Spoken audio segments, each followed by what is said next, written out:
तो आज हम देखते हैं न्यूटन्स लॉ। फर्स्ट लॉ मैंने आपको पिछली वीडियो में पढ़ा दिया था। सेकंड लॉ आज हम इस वीडियो में पढ़ेंगे, जिसे संवेग का नियम भी कहा जाता है। और थर्ड लॉ मैंने आपको अगले वीडियो में पढ़ाएंगे और रिएक्शन लॉ भी कहा जाता है। तो आज हम इस वीडियो में सेकंड लॉ को जानेंगे। सेकंड लॉ क्या है, संवेग क्या है, इसके बारे में आज हम जानेंगे। तो संवेग को कहा जाता है P बराबर mv। अब ये क्या है, तो किसी भी गतिशील पिंड के द्रव्यमान और उसके वेग के गुणनफल को ही संवेग कहा जाता है। संवेग क्या है, किसी भी पिंड के द्रव्यमान और उसके वेग के गुणनफल को ही संवेग कहा जाता है। संवेग एक कैसी राशि है, सदिश राशि है, अर्थात वेक्टर राशि है। ये लिख रहा है, जिसका द्रव्यमान क्या है, किलोग्राम इंटू मीटर पर सेकंड। इसका ये क्या है, मात्रक है। वी में इसकी है m1 L1 T-1, क्योंकि किलोग्राम की m1 हो जाएगी, मीटर की L1 हो जाएगी और सेकंड की T1 हो जाएगी। तो ये बन जाएगी, क्योंकि T जब ऊपर आ जाएगा तो माइनस का हो जाएगा। अब ये F बराबर dp/dt।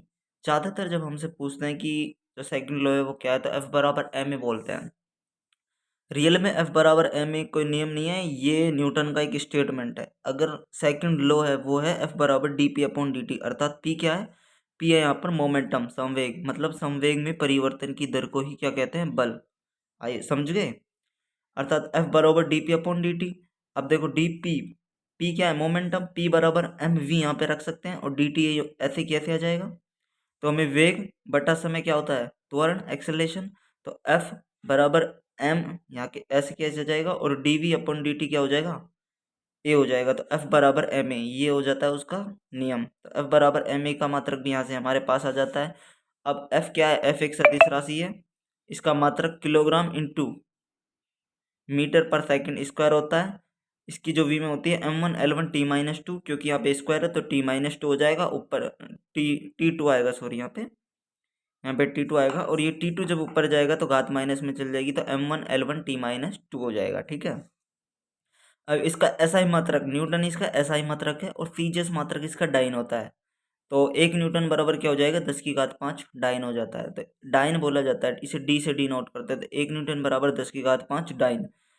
अब डेल्टा पी, अब क्या होता है, डेल्टा पी मतलब संवेग। संवेग में परिवर्तन को आवेग, इम्पल्स कहा जाता है। क्या कहा जाता है, संवेग में परिवर्तन को इम्पल्स कहा जाता है।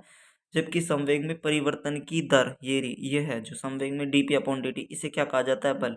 ये बात को याद रखना, क्योंकि ये आपके एग्जाम में पूछा जाता है कि संवेग में परिवर्तन की दर को क्या कहते हैं, उसे बल कहते हैं। और संवेग में परिवर्तन को क्या कहा जाता है, इम्पल्स, जिसे जे से डिनोट करते हैं, आवेग कहा जाता है। तो आवेग क्या हो गया, संवेग में परिवर्तन की दर, संवेग में परिवर्तन, डेल्टा पी।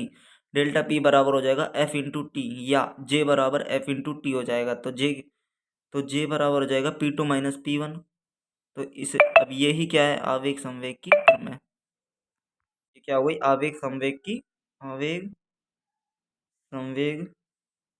की प्रमेय भी कहा जाता है इसे। इसे ही आवेग संवेग की प्रमेय कहा जाता है।